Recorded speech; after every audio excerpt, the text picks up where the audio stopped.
All right, this is episode 45 of Geographically Challenged. Welcome back, everybody. It has been a couple of weeks, but hey, we're being a little bit more consistent this time around. So I'm really impressed with us. So great job, everyone. Look, let's crack into it. Well, what have you got to say, Bleh? What have you got to say for yourself before we go? I just want to say that the frequency of these episodes is directly correlated or directly proportional to the activity in Asian Counter-Strike. That's So the true. more episodes you see you Geographically Challenged, it's good for Asian CS. As simple as that. It is, yeah. And actually, I don't know about you guys, but I've been noticing there's actually been a lot going on. And you know, not even like big stuff, right? But like little qualifiers and stuff like that, and that's been cool. And like lots of teams now qualifying for overseas events that we haven't seen before, or we have seen before, but like maybe they haven't played overseas before. So something to sort of touch on, obviously a little bit later on in the episode, some of those qualifiers. But I want to start with I would say the biggest news of the week or the last couple of weeks, and that was the CAC announcement. I think for me, like Skyesports Masters and CAC this week are like the biggest pieces of news in the Asian CS ecosystem. So let's start with CAC. For those that don't know, this is the CSGO Asia Championship, which is what was held back in 2019 and 2018. I think both times in Shanghai. Bleh, you were at one, or were you at both of those? I was in 2019. The one I think it was it ENCE or Mousesports? I don't know, Mousesports won that. Yeah, I was there in 2019. Yeah. So they've had a couple of them. Obviously, it like sort of started ramping up, and then COVID hit, and then it stopped. And this is like basically perfect worlds Chinese tournament or tournament in China. I wouldn't say it's a Chinese tournament necessarily, but they're back apparently for 2023. So it'll be held in Shanghai again, November 8th to 12th. It's just pretty cool. 500k USD prize pool, so pretty solid stuff. And they've invited G2, ENCE, FaZe, Mouse, and Liquid. So some pretty interesting teams getting the invite there. Looking at it as well, I mean, there's qualifiers obviously for the Asia teams, and then there's like this one extra qualifier. So basically 2 out of the 8 slots are for PPL Season 5, which is actually going on at the moment. And that's the Asia qualifier. And for anyone that doesn't know what PPL is, it's basically like, I would actually say it's like Asia Pro League at this point. It's the top teams in Asia playing in the Chinese tournament run by Perfect World. And it's actually basically the closest thing you have to an Asia Pro League at the moment. It's like 30k prize pool or something. But obviously it's got a bigger importance this time around because it's got the qualifier slots for CAC. And then... I do find it interesting how I'm looking at the results as it stands for PPL, and Tyloo is already out of contention unless they get a B8 invite, maybe. Well, that's what I'm thinking. So sucky because they had a really good chance of winning the entire fucking event in 2019 until they like choked a massive lead. So so what I'm thinking with that as well is because there's that. I don't know if you guys have seen, but there's like that one extra slot that it's like says TBD or something. Jesus. Yeah. I was streaming yesterday, and someone in the chat said like, oh, I wonder if that slot is for if like no Chinese team qualifies. And I actually reckon that might be pretty good shout. Like if no Chinese team makes it through that PPL qualifier, like if it's Mongolz and Atox or something like that, Mongolz and NKT or something, like if that happens, I actually wonder if they would just run a Chinese qualifier. But what do you guys think? I mean, I think this is cool. I'm glad to see it back. I'm pretty happy that it's a thing. So I think it's positive news just in general. It's always good news, you know, more Asian events, and also the fact that it's not just, you know, firstly, we get international LAN happening in Asia. You got some top tier teams coming in as well. The invites, like you got ENCE, G2, FaZe, Liquid, Mouse. That's pretty fucking sick. Mouse, the defending champions, completely different lineup, of course, as the 2019. Wouldn't every team be like completely different? Actually, yeah, pretty much Liquid would be totally different. FaZe, yeah, FaZe maybe so much, yeah, but yeah, it's pretty cool all in all, right? Like it's gonna happen in November. Obviously, we do know, you know, there's no major this second half of the year, so it's nice to see you know, events coming back, right? You know, Asian CS slowly back on the rise. Yeah, this is what we need to see, like after COVID, you know, like back in previous versions of CS and even other esports titles as well. It's a bit more global presence with where the events are on. It's good to see like some of the top tier teams in the world actually attending it, and then that might kind of spark a little bit more interest in China, especially now that CS2 is around the corner and all that good stuff, because it felt like the effect of COVID, not only in CS but in a lot of other things, is obviously you have that shrinking like of the globalization, and it just concentrates on what the major regions are, and hopefully this is like a first step in the right direction to kind of repairing some of that. I mean, well, the other thing that I sort of think about this as well is like, I actually kind of want to know who is running it, because I know the last 2 were run by PGL. Do you know, Blair, if it's being run by PGL again or? I did try just pulling on my spider web strings to find out who might be doing it. PGL have, in my experience, run all the Perfect World events to date, right? Yeah, not just the CACs, but also when we had the RMRs and stuff. RMRs and stuff like that. It was Perfect World, even though it's the Perfect World. Sorry, it was PGL despite it being a Perfect World event. I would assume so, and the reasoning for me is the fact that because PGL are going to be doing the first, and I'm assuming the second major in CS2 as well, because the second one's going to be in China. It's Perfect World. Probably PGL is going to be associated with that as well. And at the same time, this could potentially be one of the first international lands with CS2 coming in, right? Of course, Pro League's taking place right now. Now that's going to take over a month, and then coming to November, we have a few events here and there. But this is a pretty high-profile event, and if PGL want to kind of get their hands a little dirty with CS2 on LAN, and having it in China, it's more complexities involved. There's going to be more problems, more issues with all the stuff related to production and broadcasting. So I would assume that PGL would be the guys working hand in hand with Perfect World, at least from the English broadcast side of things. That being said, it does surprise me a bit that once the announcement happened, usually when an announcement happening for Perfect World doing an event, PGL announces it alongside with them. It's not really a white label thing. This time around, it's been kind of radio silence from PGL. So I don't know. In all honesty. Yeah, that's kind of what I'm wondering as well, because anecdotally, I have also spoken to a couple of people, and from what I've heard, there's actually not an English broadcast going to be happening on site. It's going to be remote. Now, I don't know if obviously that will change by November or something like that, but that would be a change up from the previous 2 iterations, because I remember actually there was quite... it looked like a pretty legit attempt at an English broadcast on site. You guys had a really cool set, and it was pretty legit, good, it was solid, yeah. Top talent, stuff like that. So there was a lot of money put into it. It seemed like. So that's maybe a little bit of a departure from what we've seen in previous seasons. And on another side, I don't know if you guys feel, but I did do a. I just watch party, co-streamed, whatever the fuck you want to call it, the other night. It was part of the qualifiers, and I'll do it again this weekend. But the way that happened was I spoke to a guy from Perfect World, and I said, can I do it? And he sent me a clean feed, but it was from a guy from Perfect World. It wasn't they're running their own broadcast. I don't know if maybe they're sort of at this point now they're doing it in-house. I don't know, if they're running their own broadcasts and they're not, I don't know, did they always run their own broadcasts for PPL? I assume they did. But anyway, it's just I don't know, maybe there's something there where now Perfect World is actually a bigger team or something, and they can do this broadcast internally. I know there's no shortage obviously of Chinese broadcast companies as well that they could potentially hire to do it. So it's just a bit weird to me that there's not been any sort of it's radio silence from PGL. So that's the only question I sort of have about that. I would be really surprised if there's no look, even if it's a remote broadcast, and PGL have done this in the past. I remember when they did the Asian Minors, I think in 2017 when I did my first PGL event, I flew down to their Bucharest studio. Really nice studio, by the way. We just showed up there.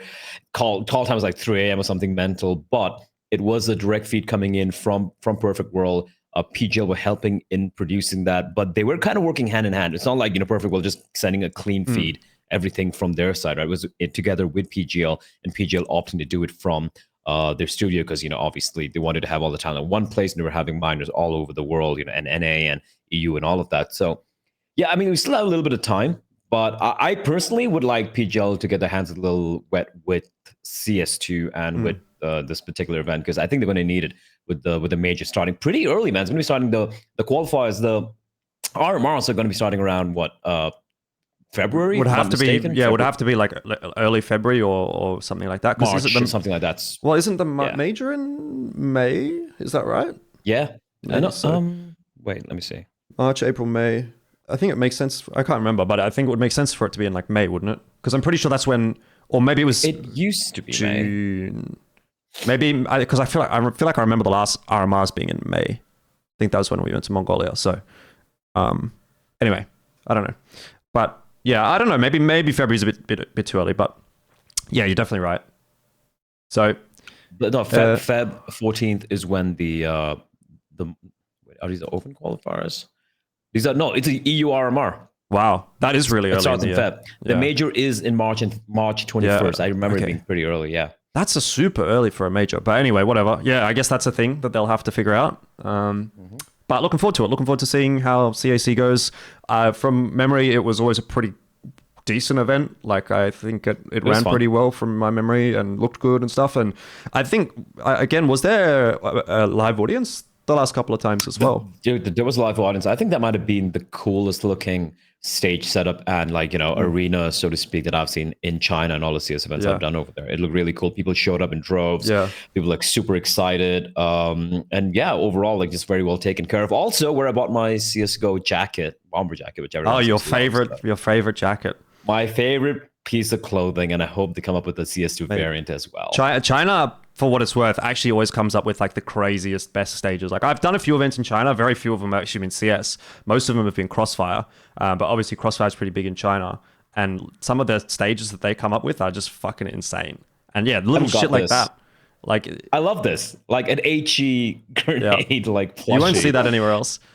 I know, and it is by Perfect World. I can see the CSGO logo. And this is official merch coming out, right? You love to see how there is a unique flavor to these events as well from Perfect World. Yeah. So anyway, I think we should probably move on from that one. But it's safe to say we're looking forward to it. Should be good. Keep you guys updated with results and stuff as how those qualifiers play out over this weekend. So actually, as this episode airs, there will be qualifiers happening right now. So that'll be interesting. But Skyesports Masters, obviously, it'd be good to hear your thoughts on this one, Blair. But Pilski, I want to hear from you first. Did you actually get the chance to like tune in? I didn't really get to watch a whole lot because I was working that whole weekend.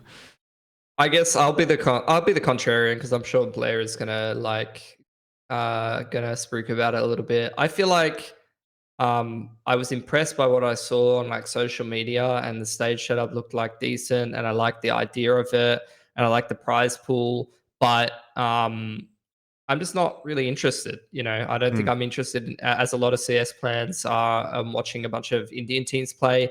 I think in comparison, I did actually watch like the Indian Valorant League when there was some Aussie players playing in that as well. I watched at least a little bit of that, but the Skyesports Masters, I can't say that I watched very much of it. And I think you have it in the show notes comparing to Cobex, and I just wanted, before Blair jumps in, to touch on that. I found, and I wish honestly that Skyesports Masters was a bit closer to this, although I understand they've gone for the franchise model and all that kind of stuff. I found Cobex to be more of an interesting tournament to me. It had, some Thai teams, it had an Aussie team and all that kind of stuff. Even if it might not have been as well put on, I'm sure Blair can talk a little bit about that. I found that a more interesting tournament, and I at least watched that, but I didn't watch Skyesports Masters, even though I do love supporting the Asian CS events, and I did kind of have a look on social media about what was happening. It just didn't have a good enough value proposition to get me interested in it. Yeah, I mean, I think that's totally fair as well. Like, and this is kind of what we talked about in the other episode where we really focused on Skyesports Masters, was that maybe there was a world where this could have been like more of an Asia domestic tournament rather than just an India domestic tournament. And like, again, I know we're kind of talking from like a biased perspective where like, okay, Blair, obviously you're Indian, so you're a little bit more invested in Indian CS, so to speak. But for Pili and I, it's like a bit like, well, I'm interested in Asia CS, generally speaking. I would be happy to see an Indian team, definitely, but I don't know if I have a super huge degree of interest in 8 Indian teams, obviously some of which have, got players from overseas. So I understand why they're doing it, I understand what they're doing with it, and like, obviously, this is an Indian tournament run by Indians for Indians. Like, I have nothing against that. But yeah, I agree with Pili in the sense that maybe I would personally be a little bit more interested, actually, if it was more dedicated to Asia in general. Even like there's a tournament running, like even those AESA tournaments, with the nationality-based tournaments and stuff like that. There's so many tournaments that I see where they invest resources and they invest like prize money and all this stuff. And clearly, they're putting all this stuff together. And I know obviously that's a bit of a different story with the, nationality angle of it and the government investment and all that kind of stuff. But just to focus on it, I see a lot of these tournaments, no offense to anybody who's organizing it, but I see a lot of these tournaments as almost like wasted potential of what it could be. And I wish that there was like more of a broader scope on some of this stuff, to be honest. But again, we're coming from that outside perspective. So Blair, obviously you were someone that was on the ground. You are from that country and again, invested. So I kind of want to get your thoughts as well. Like, what was it actually like on the ground? What did people think? What did you think? Like, how did it sort of go? Was it a success as far as everyone was concerned? Because like actually it looked like it was quite successful, right? Obviously we're looking at it from a different perspective in terms of what we might want from an event like that in Asia. But for the people that was actually for, what did they think? I'm just going to start off by adding on to what Pilski said. Like, if I wasn't working this event, I probably wouldn't have been watching it either, in all honesty, right? I might have tuned in with some level of maybe morbid curiosity as to see like how things are panning out, maybe a game, maybe the grand finals. I might have just like, dropped in the scene. But I agree, like, it's not something I'm super mega interested in because, again, the CS level is going to be kind of low and the other events happening at the same time as well. That being said, I feel like yes and no. Like, yes, from the standpoint that they were trying to do it again for India, right? They also brought in a few, some of these orgs brought in a few players coming in from Australia. We had Gump playing in the finals as well. Unfortunately, Ruffle Co and Co not really quite making it to the playoffs, which is a bit that was surprising to me. Surprise. Yeah, and it's kind of curious how of the 4 teams in the finals, 3 of them were like full-fledged. Yeah, I was going to bring that up too, because like I think that's actually quite a good sign, almost, isn't it? Like that's a positive. Yeah, and I think Gothrin were the most impressive. I think the group stages looked a little rough. They still managed to make it to the playoffs pretty convincingly. Overall, okay, here's the thing: level of CS was rough. I won't lie. Individually speaking, some of those guys were very, very solid. What I really liked from God's Reign was they've been coached by Pokemon, by the way, from Pakistan. He wasn't there in person, but you could see they put in a lot of prep work. This is a guy he's played in quite a few Asian he was good, I remember. minors as well. He was freaking very solid. Has a pretty good mind for the game as well, and you could see the amount of prep work that came in. They just completely dismantled. I mean, both the games they had was pretty one-sided, right? And these are against the favorites, Marcos and Revenant. They won very, very convincingly, if you ask me. So solid game plan, well executed. Congratulations to them. They were easily the best team, had the best players as well. All full 5-man Indian roster. That being said, obviously the level of CS wasn't something which. Rather, it was at a level I expected. There were a lot of mistakes being made here and there, but it wasn't as bad as it could have potentially been, I feel like. So that's there. For Skyesports, it's more about getting newer viewers to kind of know what Counter-Strike is. A lot of these kids coming in, they don't know what, they don't know what Counter-Strike is, right? Obviously, you have some of the fans who've been there around for a while. They got a lot of influencers. I think like 80 influencers coming in from all across the country, from people who do PUBG Mobile / BGMI, as it's called right now in India, or Valorant, and all these guys. And they came in. There was signing sessions happening while the games were taking place as well. But that ensured at least a pretty full packed arena. That's a decently good sign. They got exposed to what Counter-Strike is, and CS is a fucking easy game to watch. You can see people actually watching that game for maybe for the first time seriously, and being pretty pumped up at how things are playing out overall, right? So from their perspective, I think it worked out. Now, I don't know how it's going to change based on Valve's ruling, because by 2025, you can't have these franchise leagues and all of that. And obviously, ESL and Blast have their future plans, I'm sure, laid out. But for Skyesports, I assume after like a couple of seasons, if they're going to continue this down the line, they're going to open up by getting maybe some Asian teams coming in, maybe OCE teams coming in, like Cobex did. I think that's a good sign. I would love to see that sort of an event. But looking at the sort of calendar that CS2 is going to have, I don't know if players are willing to fly down and spend a month playing in India when there are other bigger events potentially taking place, out of qualifiers for your IEMs and Blast and all that stuff. So these are, again, in the future. I don't know how that's going to pan out. Production wise, Hospitality was fantastic. I think they did a very good job, as Jordan can attest to. Most Indian orgs, when it comes to TOs, when it comes to hospitality and hotels, they do a pretty good job. I was working with Dinko. I feel like there were a lot of delays as well, primarily because, again, for the TO here, it's more about the feel and the experience of what's happening rather than the game being the most important thing. Like in other events, for example, for an IEM or all the other events that I've worked at, the game start time is sacrosanct. That is what you have to follow, you have to go with, right? Starts at 12, it fucking starts at 12. Over here, it's more like, oh yeah, it's going to be delayed a little bit. So it's like most of the things were delayed by like at least an hour and a half, an hour or so, because influencers coming in. It wasn't very well managed from that standpoint, but it seemed okay with that. Of course, that's something that I want to change, because I come from a world of the game starting on time, that being the core focus of the tournament, so to speak. Well, here it was more like a kind of like a festival influencer meet and greet, along with some CSGO being played at the same time. So that was something which I'm not a fan of, but they seem to be happy with that. But that is something that gave us feedback that if it's a tournament of X game, the game should take a little bit more priority. Production-wise, I think it was pretty decent overall.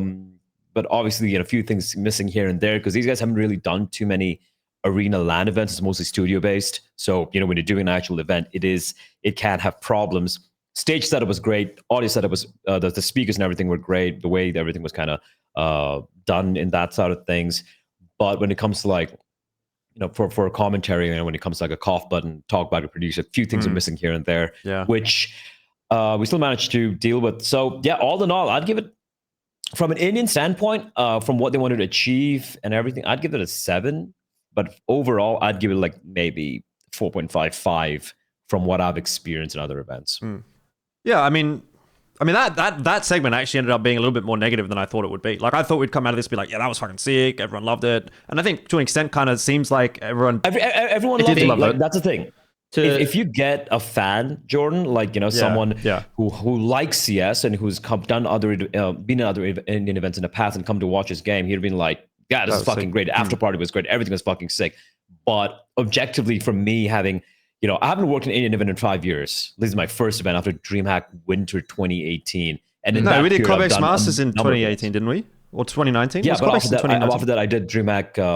You did DreamHack after? I think with Trace. Yeah. So that was in December. So it's almost like 4.5 years. And that time I've done way more events. So I'm coming from a very different perspective altogether. Well, you've leveled up a lot in that time, to be fair, as well. Yeah, and I think it's good for me to be critical that way. So I'm not saying they did a shit job. I think they really tried. You could see they really cared about what they were doing, really cared about putting out a good product and everything. It's just that they didn't have the experience that I probably had working at other events, right? So I want to give that feedback. I have given a bit of feedback as well. So hopefully for the next iteration, I'd be happy to give them an 8 or hopefully a fucking 10. I'd love to do that.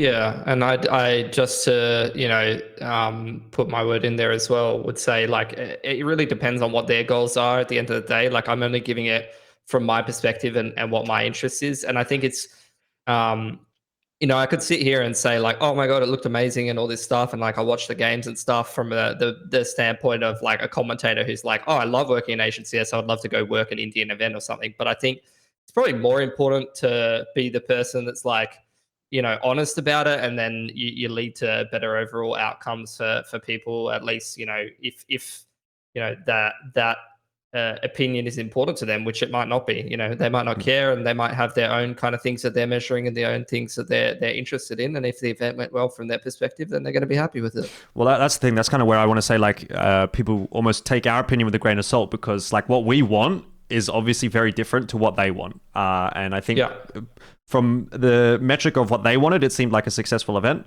From what we want, maybe, and that being more of a focus on Asia as a whole rather than just India, it obviously is not successful. But I think, look, I mean, it seemed like the building blocks are definitely there. It seems like the people care, and obviously without having been involved, I mean, I watched a little bit. I tuned in. It was fine. I didn't really have any like major issues. Obviously, there was tech issues, delays, whatever, this kind of thing. That's not ideal from a viewership perspective. But from what I saw when it was in the game, it seemed like it was going okay. You had decent casters, decent analysts, stuff like that. Can't complain, really. The tech delays were actually minimal. Like once we got into the server, it was just like the games were on, straight up. Observing was decent. I just said tech delays because I saw you guys filling for a while. I don't know what it was a delay of some sort. That's all I know. Yeah, maybe a little bit over there. I think one of the players had some in-ear issues, but that happens everywhere as well. So yeah, I just want to wrap it up. A few quick positives would be like everyone seemed very excited. The org owners, I spoke to a few of them. They were pretty keen about it. They're like, this is cool. They had a revenue sharing model as well, so they're like pretty happy with how things panned out. Hospitality was a 10 on 10. I think they took very good care of us and everyone else over there.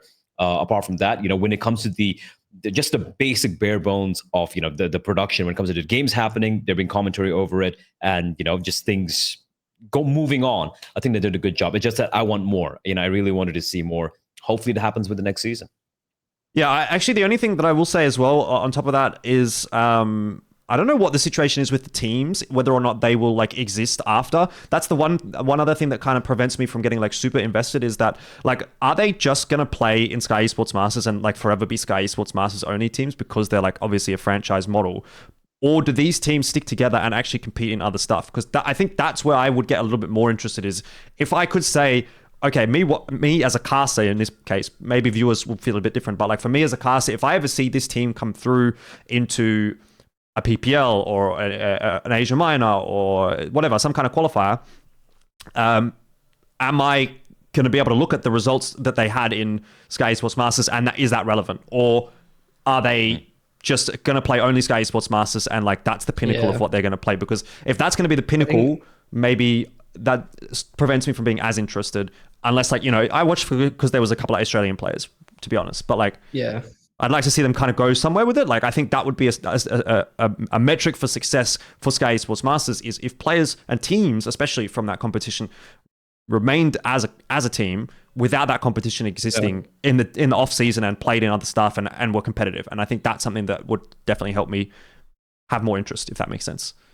I think they take the org first kind of approach, and I've seen them do a similar thing with Valorant, where like I think God's Reign had 2 Aussie players, and then they were kind of floating a couple of Indian players, and some of the other orgs doing a similar thing where they're trying to get imports and put together the best team possible for that league specifically. And then as soon as the league was over, the team was kind of dead, with nothing else to play. So yeah, and that's what I don't want to see, really.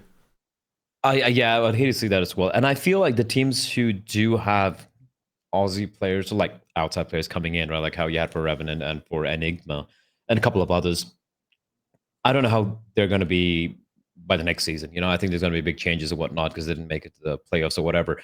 But the full-fledged Indian lineups, I'm assuming they're going to stick around for a while. I think God's Reign, for example, this 5-man lineup, they might actually stick together and maybe play other events as well. So that's an exciting prospect. The fact that the most successful teams so far have been the 5 Indian players playing together. And I also have an idea of like why it panned out that way. I feel like a lot of the players which had, like people like Revenant having Gump and Enable coming in, everyone switching to English, a language that a lot of Counter-Strike players in India are not as comfortable with, when it comes to talking in-game, could have been, I think, a big factor in why they struggle a little bit, where all the other Indian teams have been playing together for a while, could just speak in Hindi, whatever other language they're used to. And I think that did play a big part in some of the struggles. So, yeah, while, yes, I feel some of the teams with the imports, I feel like they're not going to be remaining together for a long time. I think they're going to go the way of like how Pilski said. But for teams like Godster and a couple of others who just have a 5-man Indian lineup, I think they just might stick around. Why not? Yeah, that's cool. Yeah, I mean, I obviously, I'm interested, obviously, still to see how Skyesports Masters goes in the future. And I know, I assume some of the guys that work there are probably going to watch this because they watched the last one that we did. And one of them reached out to me and said, if you have any questions or anything, like, feel free to reach out. And I think, with that in mind, obviously, prior to the next season, I might be interested in like having a chat with them on the show just to like, see what they thought, especially because again, it's kind of interesting to hear from different perspectives. But anyway, we'll see how it goes. It seemed like, generally speaking, it was a success, but room to grow, and that's kind of to be expected. So my take is, it was pretty good, but obviously we'll see how it goes in the future. On a more negative note, I'm sure you guys saw that there was a couple of the Indian pros banned. Now, I didn't really like dig super deep into the situation, and I almost feel like not many people really did, because I feel like this is like, oh, haha, Indian players get banned again. Lol, let's like write an article and get some clicks. And, everyone was like, obviously it went onto Reddit. Everyone was tweeting it and stuff. And I was like, okay, is this real? And to this day, I still actually don't know. It seems like it kind of died down a little bit, but it seems like, they were legit like banned on Face It, right? Yeah. That's interesting because these guys are basically like, honestly, nobodies. I know a couple of them have been around for a while. And they did say that they all kind of were playing in a cafe together, and they just like, firstly, Velocity Esports, the org that picked them up, they're a pretty big org in India, especially when it comes to Valorant. And I feel like when they picked them up, they didn't really do the due diligence or whatever, and they're like, hey, we need to get a 5-man roster right now to compete in Skyesports Masters, and then they picked up these 5 guys, and they went 1-13. I don't think they were cheating in the league. I honestly don't think they were cheating there. They were pretty abysmal overall, and they did say they all did get banned, for playing from the same cafe, where maybe there was like, some hard, maybe other people were cheating there. There was a hardware ban or whatever. Could very well be the case.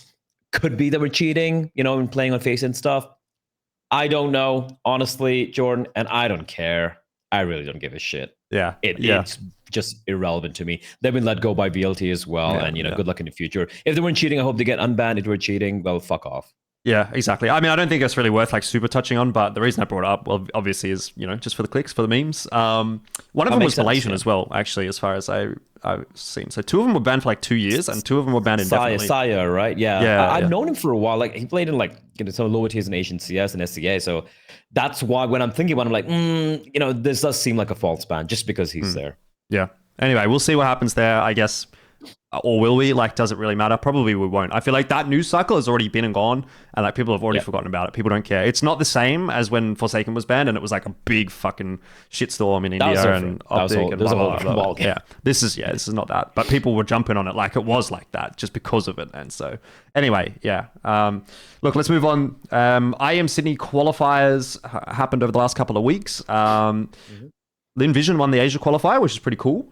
So we'll see them at Pro League. They haven't obviously played any games just yet, but they'll play their games later on over the next couple of weeks, and then they'll go to IEM Sydney as well. So two sort of back-to-back events, pretty exciting for Lynn Vision, who I think is one of those teams that has kind of been like stewing away in Asian CS for like 24 months or something like that. They've been around for a long time, and they've always been kind of up there. But like they haven't like won any of the qualifiers, or I think even one of them that they did win, they weren't able to attend for whatever reason. I don't know if I'm making that up, but I feel like they've won something that they weren't able to play in. But at this particular event, I mean, they actually really did do the gauntlet run of Asia CS to qualify for IEM Sydney, because they had to beat Cyclone, which is X-Rare Atom, twice, and once obviously in the grand final, and then they also had to beat Mongolz. So they 2-0'd Mongolz and Cyclone, and then they 2-1 Cyclone as well. So like actually, as far as runs are concerned, like, I don't think it actually really gets any harder than that in Asian CS right now. Like, who else would you really want to say you'd want to see them play against, realistically? Yeah, I think that's an impressive result. I think, with them playing quite well and Wings Up, as well as, Cyclone, you have a good couple of teams in Asia. So they're all kind of fighting for different qualifier spots, and you have that Asia League going for Blast at the same time, and this Perfect World League going, and then IEM Sydney. It feels like there's a decent amount of qualifiers for these Asian teams to play for. So it's good to see different teams kind of coming out and getting opportunities. Although, dominance is nice, and you do get like a team like Mongolz who can actually do damage internationally sometimes and show us some good performances. I'd still like to see a couple of other teams kind of come through and potentially get themselves an opportunity. So seeing Lynn Vision going to Sydney, it makes me happy, not only because obviously they upset, the best teams to get there, so they should be in some pretty decent form, but also, just thinking back on some of the dream hacks and stuff like that, bro, I don't know what it is, but whenever there's like a Wings Up team or like Rare Atom or someone that comes, and there's somebody Lynn Vision, someone that comes to an Aussie event, bro, the Chinese fans actually like pop off. There's like all these Chinese fans in Oz that come to the CS events and actually cheer for them. So I'm keen to see that. From a negative perspective, I'm keen to see that in the first round in the lower bracket, and then we'll see what happens. Well, they won't come to Sydney, will they? Because they won't make it into the arena. So I guess there's that. That's true. That's true. Actually, I didn't think about that. It's not DreamHack Challenger, unfortunately. Hey, you never know.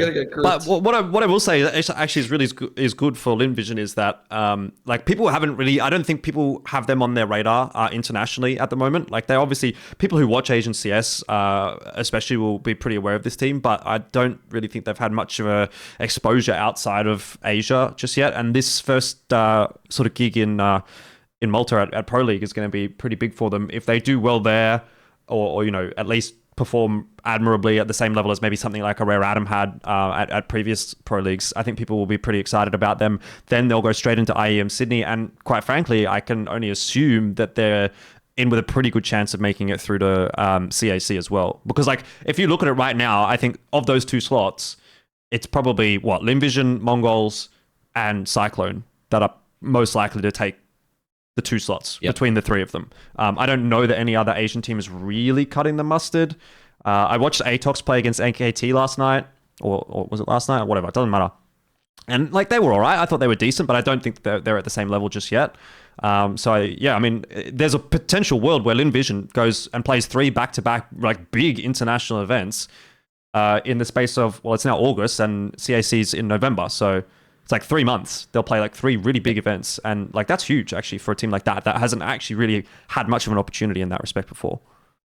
That would be sick. Yeah, like if you get those three teams in particular, the Mongolz and Rare Atom, ex Rare Atom, and of course these guys, I think it would be really cool at CAC because you get to really see them play more games against some of the best teams in the world right now. Yeah, I think it's really cool to see Lynn Vision coming, making it out. It's not just the Mongolz all the time. Obviously, Mongolz have qualified for a couple of events as well. I would love to see Rare Atom get picked up very quickly by an org because I think it would break all of our hearts if the team kind of collapses or gets picked apart because they just don't have an org behind them, right? So hopefully they get picked up by a proper org and they continue to play as well. But yeah, like nothing much to add there. I think Lynn Vision, they're finally getting their dues. I think a lot of people got to know about them. I think it was the Blast Showdown. Yeah, it was a Blast player a couple of years ago. Yeah, where it was like, I think who was it? Was Starry? Someone got like a 1v4 ace or something with a deagle, something mental, right? So Blast yeah, full I think 21. a very solid team. 2021. Yeah, that's a while ago, and I haven't seen him really in many international events recently. Obviously, China and visa issues and all of that. They have a couple of new players added in the past year or so. So yeah, I'm just excited to see them. They're going to be playing Pro League as well, and I really hope they're able to replicate what the Mongolz did, or even if not replicate, at least get those reps and just improve from that because they're going to be playing a lot of CS in the next few months. Mm-hmm. You know what's funny as well about these results that Lynn Vision have got? I mean, according to Valve, they're the number one team in Asia, which actually might not be unreasonable to say at this point in time. They did beat the other two best teams. Might not be unreasonable. Even though it's online. Yeah. So, look, just keeping up to date with that one, but looking forward to it. Do you wanna take a moment to shit on Tyloo? If you want, by all means. I want to. I want to. That's all you. Yeah, so they had the new lineup coming in, and obviously all of us were like, I don't know about this. It got Score, it got Slowly, Freeman, Emmy, Roga. I didn't know much about. Coming in as I believe the Opera replacing Dan King, and they've just been on a losing streak, coming bottom last in almost every league they're playing on. And HLTV, they've lost 9 maps in a row right now. That's pain. Just back to back to back. They've lost to not just Lynn Vision, where it can be like, okay, that's fine. With lots of teams like Steel Helmet, New Happy, Eruption. It's not even a top 3 team in Mongolia. Sorry, top 2 team in Mongolia. And I just don't really see them, going back to what they were once upon a time with this lineup. No matter how many fixes they do, because we've seen this again and again with Tyloo. They pick a couple of international players. They hope this English comm is going to work out, and it just falls flat on his face. And considering the legacy that Tyloo have as a CS org in Asia, I think that's just disappointing. It's the saddest part. You go. To be fair, though, when they lost against Steel Helmet, Zhao Sage and Captain Mo have a combined 67 years on this earth. So that's a lot of experience, at this point. They are very wise. They're probably making the perfect calls. Yeah, probably.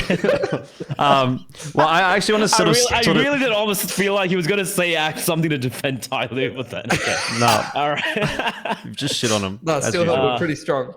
Still Helmet at home, going ham. Well, the thing is, I think there are actually a lot of decent teams in Asia right now.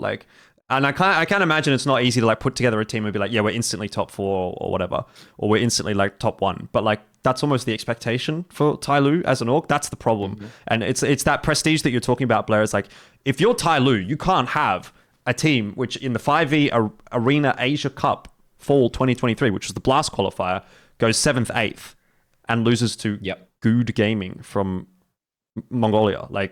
This is just another random Mongolian team that's just better than your team. Who the fuck is Good Gaming? I haven't heard of them. You won't know any of these players except for Tamir. It's Accuracy, Break, Laxi, and Zesta. I haven't heard of any of those guys. I know Laxi. Okay, all right, well, there you go. You got 2 out of 5, and Tamir. So there you go. But that, I see Tyloo almost now, they're the organization version of the players on NKT. So Tyloo's a really good org, or a sick org with a lot of prestige.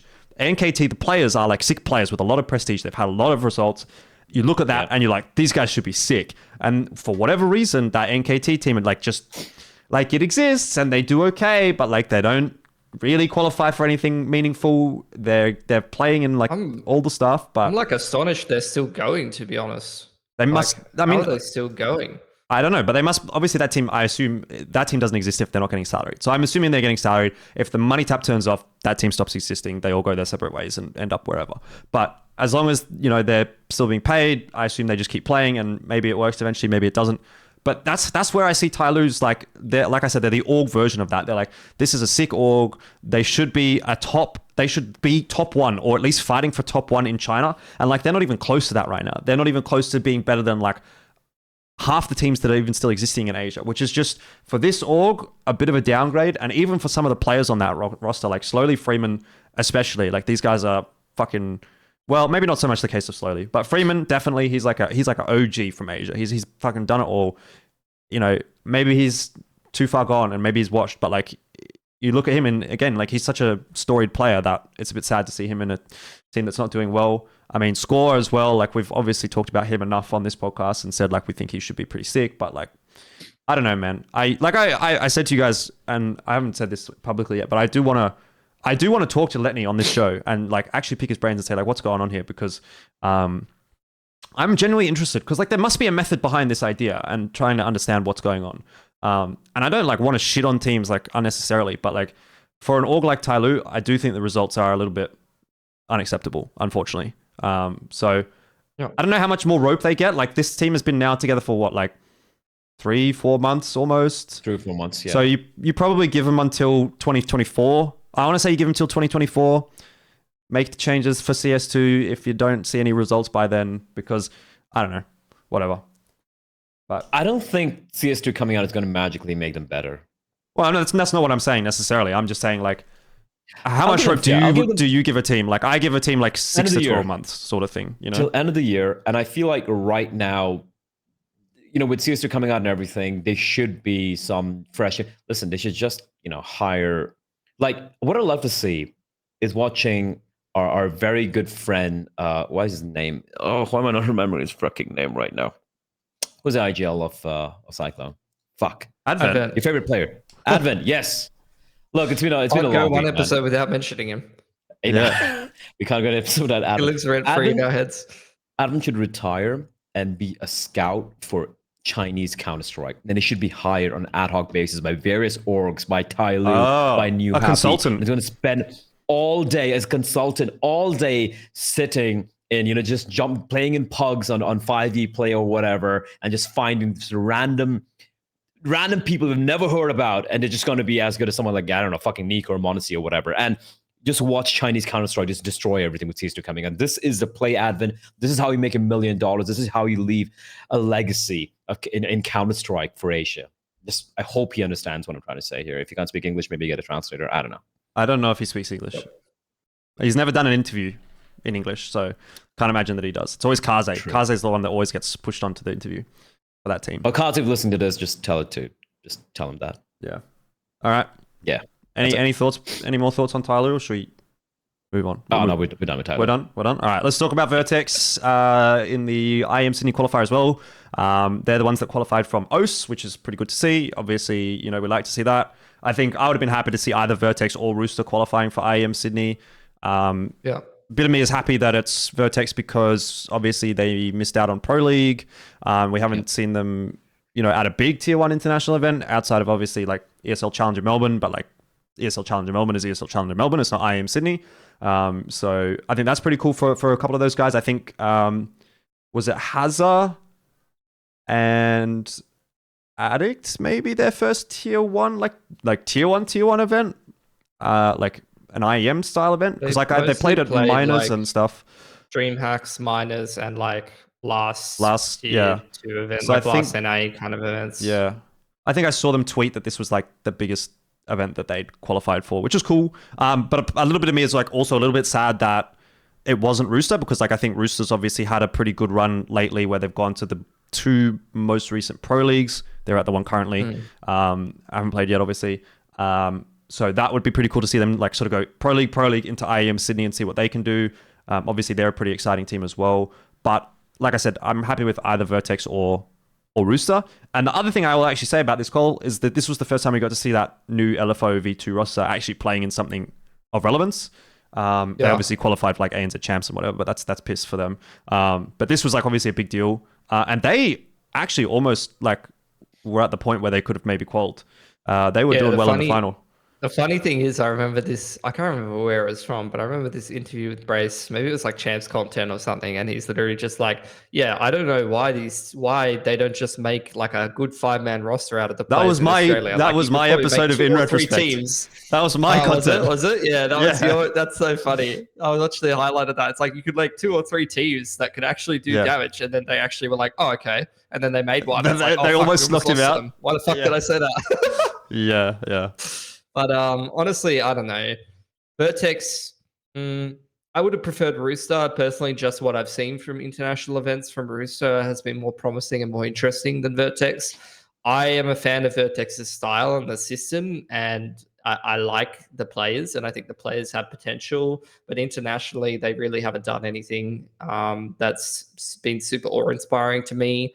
Obviously, there's external circumstances to half of those events, like DreamHack playing with stand-ins, and obviously like the minor, people getting sick and all this stuff. But at the end of the day, like, there's only so many events that you can do without like, at least taking a series win or something like that. I just want to see them win a series overseas or look like they can potentially win a series overseas because I love the boys, and when they're playing, in Australia, they're kind of dominating and playing CS how it should be played. And I mean, I enjoy watching that, and I think the players are super, super talented.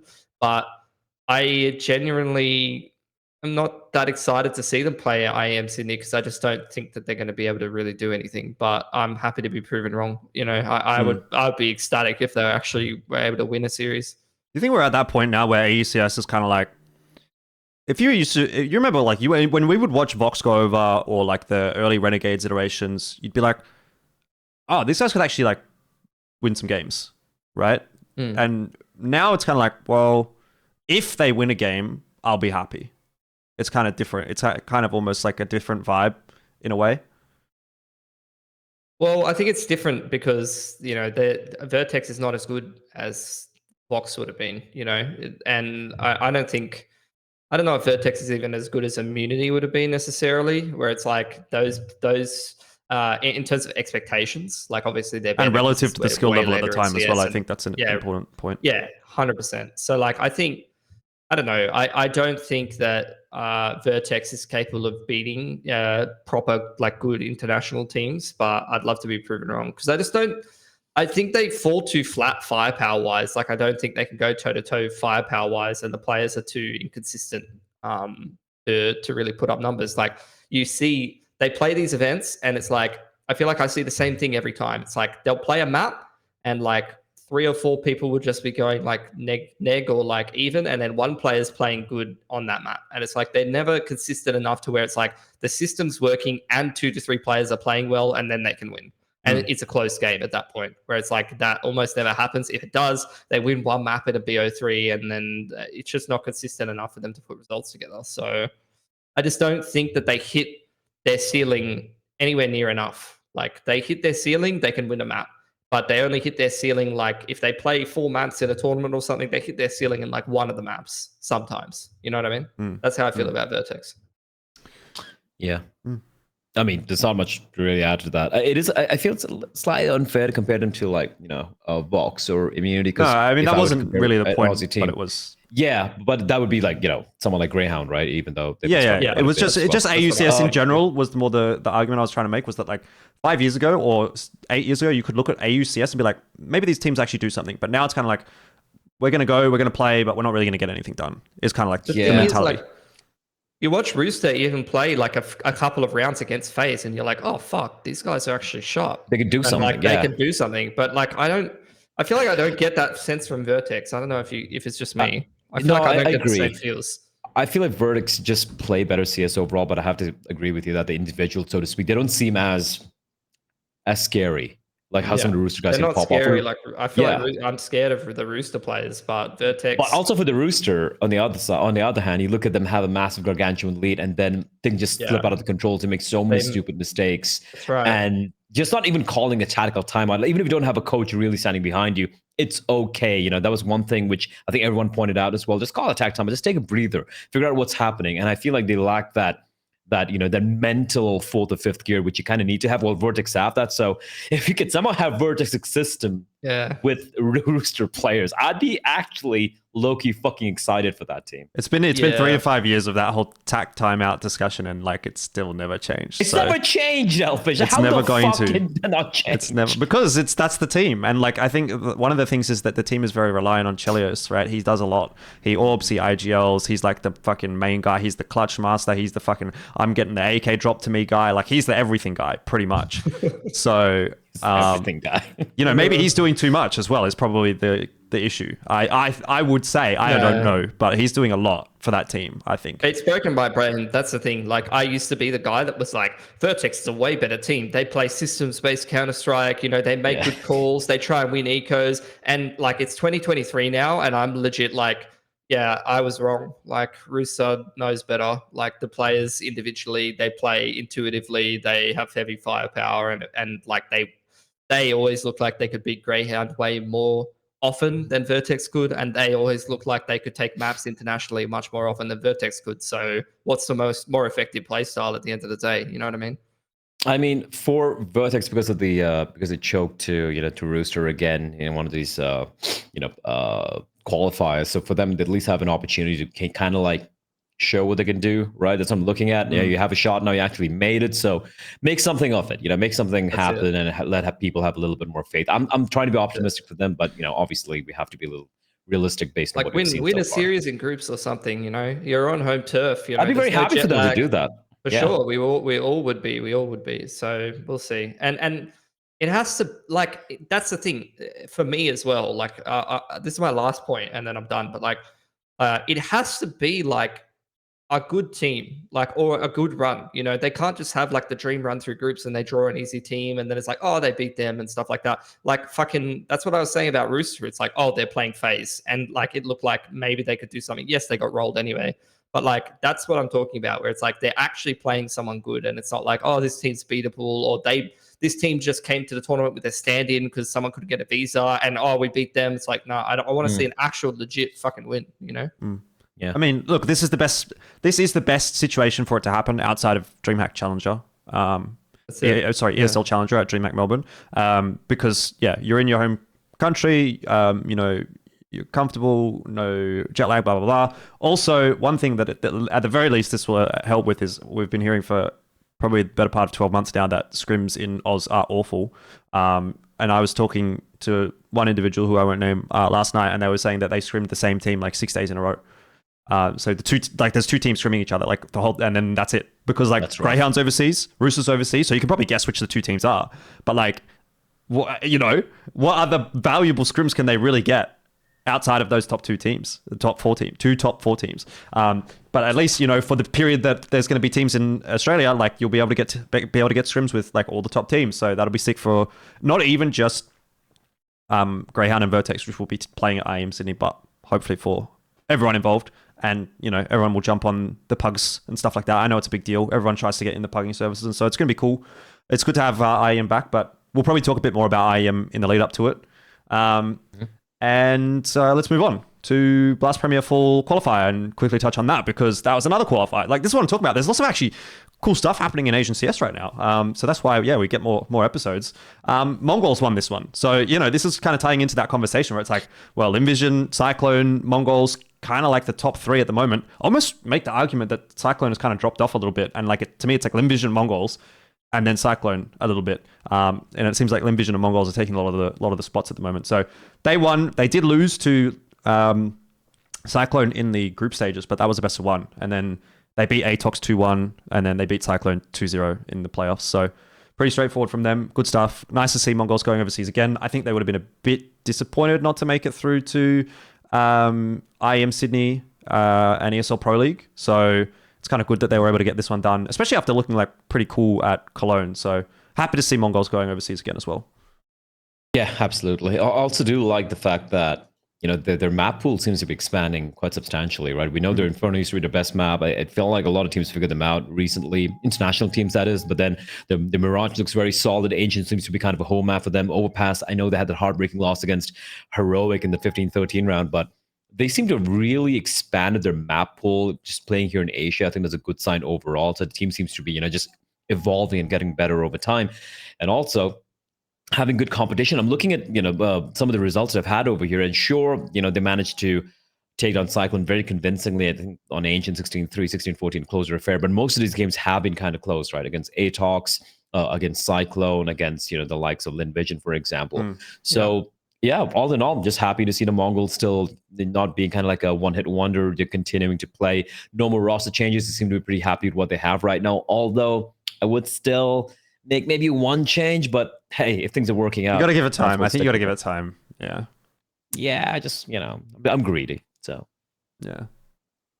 Yeah, a lot of the I'd add to that as well for what Blair said. Not only the blast, I mean the blast final was pretty convincing, so that's a good win for Cyclone. But Cyclone beat them in other best of threes, which were not qualifying best of threes, and Lynn Vision beat Cyclone by a fucking bee's dick, like 16-14, like overtime, and then they kind of lost they won, Cyclone won their map pick a little bit more convincingly. So I kind of see it as like, Lynn Vision scraped through on Sydney, and then to see Mongolz obviously win a grand final pretty convincingly after having some close series, that's a good sign. And also just because their initial debut went so well, I'm keen to see another international event for them. So we'll see what they've been working on. Like Blair said, they've had a couple of months to round out the map pool a little bit more and iron out a few more of the details. So, fingers crossed.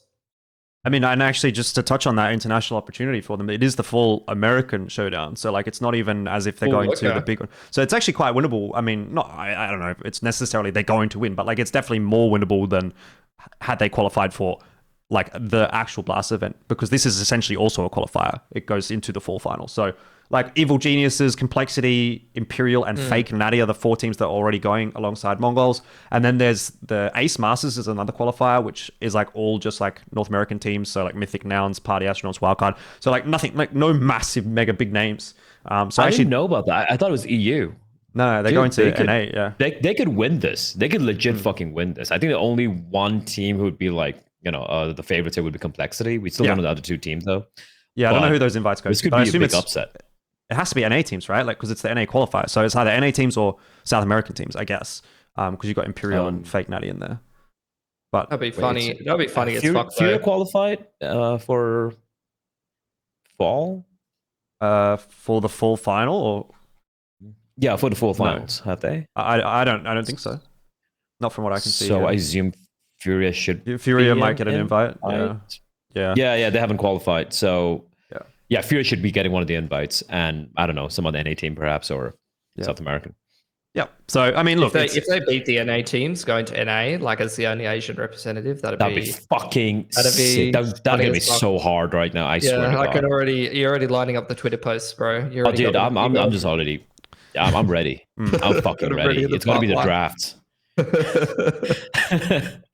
All right, well, let me ask you, are you ready for MR12, right? Because just to round the episode out, we haven't actually talked about it. I know it's kind of like old news now at this point. Like, we're a bit behind the news cycle on Geographically Challenged, right? Because we are Geographically Challenged. It takes about 2 weeks for everything to catch up in Asia. A little bit of a delay, yeah. And also, we don't do an episode every week, so yeah, there's a bit of lag on that one. But MR12, what do you guys think? Is it good? Bad? I'll take a Asian CS angle on it and say that MR12 is good for Asian CS. Less rounds where you need to be good and win the round to win the game means more upsets, and I'm here for it. That's a take. That's a take. That's a take. I'll give him that. Just a couple rounds of Jam Young 1v4ing, and you've got yourself a dub. I personally, I'm pretty neutral about MR12 and MR15. I'm going to speak from the broadcast point of view. Look, listen, I think everyone's spoken about this, but just to quickly just touch upon would be. It's just too long right now, man. I want more people to watch Counter-Strike. And if a best of 3 is going to go like 4 or 5 hours, it gets a little ludicrous with all the ad breaks, with all the the technical timeouts, the tactical timeouts, all that good stuff. That being said, MR12, when I saw it back in 2001 thereabouts, that was a very different time. The economy was completely different as well for CS, right, before the changes came in later on in 1.6. So I'm okay with MR12. I would like some changes to the economy. Now, I don't know what that would be. I personally still want pistol rounds to be around. I know a lot of people are like, oh, it's random as fuck. It's not a real round of CS. I'm a romantic. it's always been a part of Counter-Strike. I love pistol rounds. I think it adds a certain flavor to, I don't want to just have only gun rounds, right? Some people enjoy watching, half-buy rounds, for example. So I do want to have pistol rounds still being a thing in the game. But I think the bonus system has to change a little bit, the round bonuses and everything, lost bonus.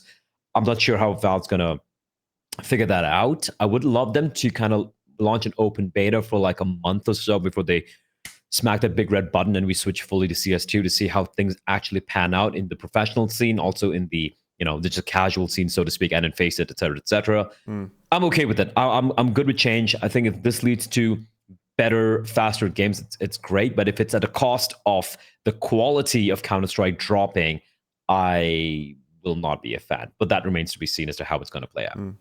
Yeah, I did actually put a poll on my YouTube channel, which got 60 votes. I said, should CS move to MR12? A couple of people actually wrote, what is MR12? So that was concerning for me. But that's a concern. 30% said they were a fan, 30% said they were indifferent, 40% said that they didn't like it at all. So people hate change. People hate pretty change. even split. As a player, I can understand not wanting to play MR12 because you just want the most like consistent results kind of thing. So the game needs to change a lot if they're going to do MR12. But as someone who nowadays plays more Valorant than CS, like I knew this podcast, we were starting recording at like 4 p.m. and it was like 3:25, and I was like, I got time for another game, and indeed I did. So it went full 24 rounds, and I still got a game in 35 minutes. So you could never do that with CS.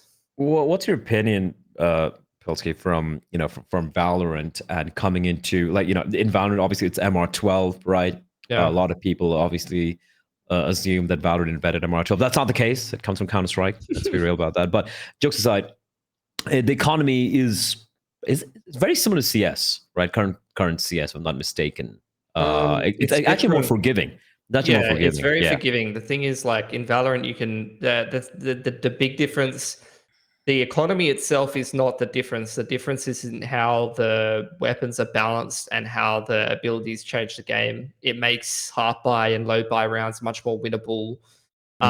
You can also, it's also way more viable to like do things like just light armor buy and like use rifles. And obviously there's no AKM4, which kind of changes things a little bit as well. You can use whatever you want on both sides. So I think there's a lot of things that make it different that is not to do with how much guns cost. It's actually a lot more to do with how does using an ability change around, how do ultimates change around, and how do the weapons being more viable across the board. Like I personally, I don't know if I'm a fan of it, but it's definitely a different game. Like I'm sick of, a fucking old mate in matchmaking flying at me with the judge on a half buy round and he just 3Ks you and you lose the game because of it.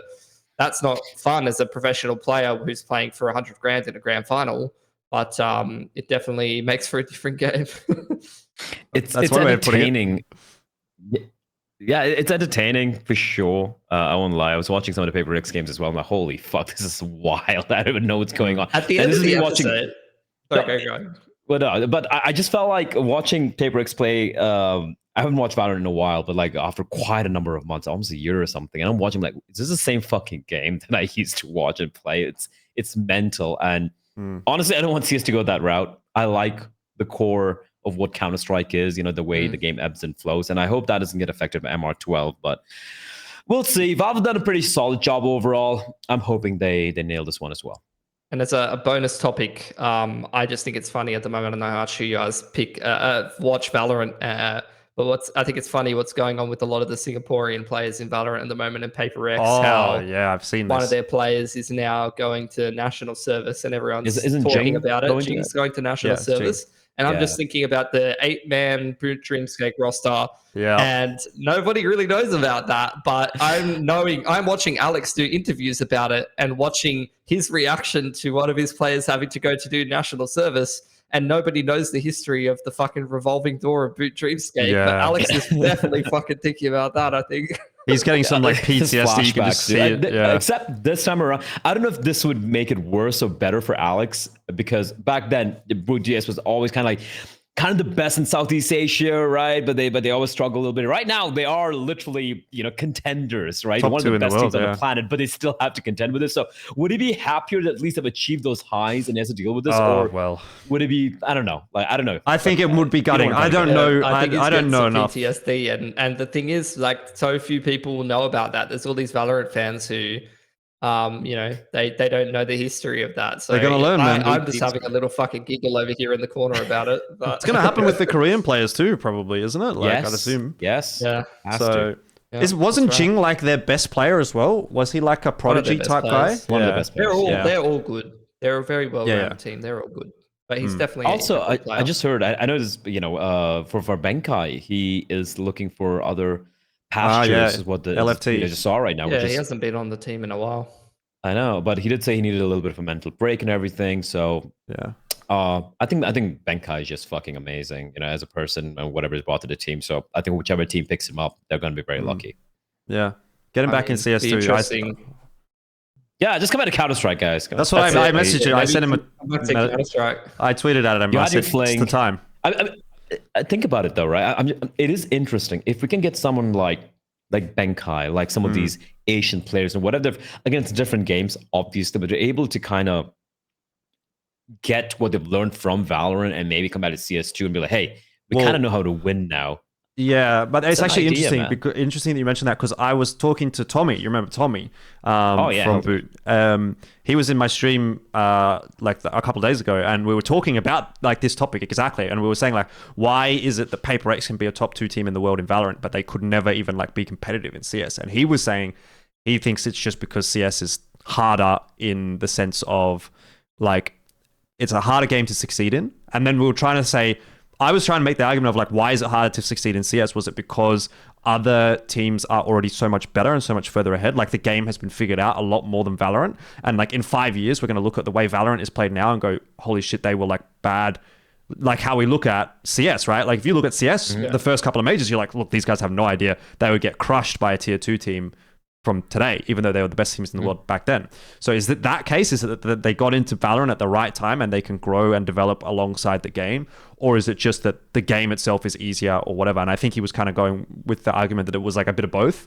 And that if they were to come back, like if you just ported that team back over to CS, they would not be nearly as competitive, obviously, for obvious reasons. But it's not so easy as to say like, oh, let's just bring Benkai back and he's going to be great in CS. Like it doesn't work like that, unfortunately. It's not about CS. I think it's about what I wanted to for him, or like some of these players coming back who've tasted success in Valorant, would be about how the mentality, right? How they're approaching and how they're looking at the game, and also the fact that once you've won, I feel like as a player in any game, in any sport, whatever, when you've tasted that level of success, you kind of know how it feels like. You kind of know what is necessary. Yeah. You could probably use that as an ingredient, not as like the whole dish, as an ingredient to kind of make things a little better overall. I think it's definitely a world where you could like have him in like either a coach or a managerial role, similar to almost now what Alex is doing with PaperX, and have him like this is obviously under the assumption that there is like some talent within Singapore that want to play CS2, for example, and are actually legitimately good, because that's the first piece of the puzzle, obviously, for PaperX in Valorant, is that they actually have legitimately good players that are competitive on the global level in Valorant. And like, obviously, if you pull some CS players from Singapore right now, they're not even going to be close to that. So you'd first need that piece. Right. But then, if you had someone like him go back into CS in that kind of a role, maybe that's where it could work. But I think we're kind of getting a bit like nostalgia. Stick with Valorant. There's just so much more on offer. It just makes I sense. wouldn't be surprised if he went to fucking Bleed, because they've got 2 players going out of their roster too. That'd be kind of cool for me. Neff was a CS player as well, wasn't he? He was, yeah. And I think he was playing Sentinel, so they kind of had the same role almost. Could be wrong about that. Anyway, that's Valorant talk. There you go. I mean, it was kind of CS talk as well. So either way, he's playing Breach. Well, actually, funnily enough, someone again from the other day when I was streaming said that they missed our Valorant Geographically Challenged episodes, and I was like, well, bad luck, because we didn't really enjoy doing them as much as we did the CS ones. So except for you, Pilly, maybe. But me and Bleh, I know we enjoyed it. I came back. Yeah, I came back with CS. I was like, man, I couldn't fucking do it. I had nothing to say. I was like, what do I fucking say about this? Like, all I want to do is like fap about the fucking old CS players that went to Valorant. Like, at a certain point, that gets boring, And then they all retired. The new breed came out, and you're like, I don't even fucking care about these guys. Yeah, exactly. Good to talk about Asian CS again, man. It's just, and we're not like kind of faffing a lot about just one topic. It's No, like, hey, we got to jump to there's this, a lot. to this, to this. A lot of qualifiers happening. And I go back to, I think one of the last episodes we did before you guys switched to Valorant a little bit for a bit of a period, and we're like, we don't really have much to talk about. Yeah, really it was really well. We were really trying to like. Pressing. At the time, I was trying to do 2 episodes. Sorry, an episode every 2 weeks. So that was like that, and then it was like every 2 weeks it'd be like, fuck, okay, now it's time for an episode, but like, what is there to talk about? And so then it was like we did Valorant for a few weeks, and then it was like I can't be bothered, and then now we're back. So I mean, it has been good. Hell yeah, brother. CS2, let's go. All right. CS go to Asia. CS2 one day. We're all waiting. We're waiting for the event. That'll be CS2. That'll be sick. All right, let's wrap it up. Do the thing, Bleh. Haras, you cunts. There you go. Yep. See ya. Love you.